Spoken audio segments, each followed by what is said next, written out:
Hello friends, मैं हूं तनिषा प्रकाश और एक बार फिर से स्वागत है आप सभी का हमारे YouTube channel equity advance prediction पे।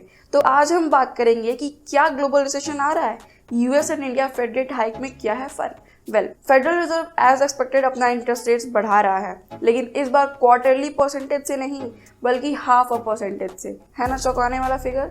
जी हाँ, बढ़ती महंगाई को देखकर the worst inflation America has seen in 40 years, US के सेंट्रल बैंक ने अब 0.50% रेट हाइक कर दिया है। फैक्चुअली ऐसा पहली बार हुआ है 22 साल में जब सेंट्रल बैंक ने इतना ज्यादा रेट हाइक किया है। सरप्राइजिंगली इंडिया में भी आरबीआई ने अपना रेपो इंटरेस्ट रेट बढ़ा दिया है, वो भी कुछ 40 बेसिस पॉइंट्स बीपी से टू 4.4%। मई 4 के प्रेस रिलीज में आरबीआई ने बताया कि कैसे domestic inflation, global economy, geopolitical tension, high crude oil prices, IMF और वर्ल्ड ट्रेड ऑर्गेनाइजेशन के ग्रोथ प्रोजेक्शंस को देखकर मॉनेटरी पॉलिसी कमेटी एमपीसी ने ये डिसीजन लिया है। आइए देखते हैं क्या है इस सडन रेट हाइक के रिपरकशंस इंडिया के लिए और आम आदमी के लिए भी।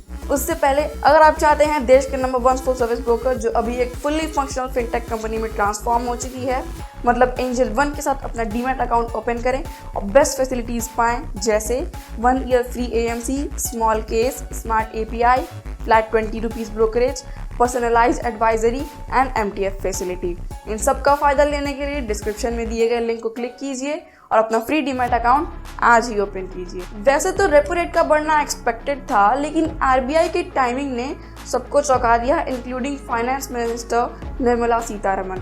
जी हाँ, ये sudden hike finance minister Nirmala Sitharaman के लिए भी काफ़ी सरप्राइजिंग था, क्योंकि इसका डिसीजन 2 मॉनेटरी पॉलिसी रिव्यूज़ के बीचों बीच लिया गया है। इंटरेस्टिंगली अगस्त 2018 के बाद ये आरबीआई का पहला पॉलिसी रेट हाइक है। अब आप लोग सोच रहे होंगे कि इस हाइक से क्या फर्क पड़ेगा एक आम आदमी को। For starters, repo rate is the rate at which the central bank lends short term funds to bank. The RBI has cut the repo rate by 250 basis points in February 2019 to help revive the growth momentum. The Monetary Policy Committee has been on a prolonged accommodative stance to support growth.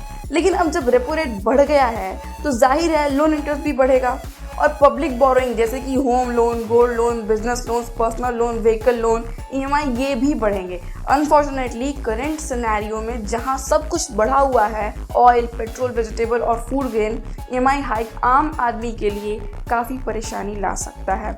On the contrary सेवर्स के लिए ये एक good news है, क्योंकि अब उनको saving products जैसे कि fix deposit, small saving schemes पर पहले से बेटर इंटरेस्ट रेट मिलेंगे। तो क्या रेपो रेट हाइक इन्फ्लेशन को गिरा पाएगा? इंडिया का इन्फ्लेशन आज 6.95% पे पहुंच गया है और ये सेफ जोन यानी 6% से काफ़ी ज़्यादा है।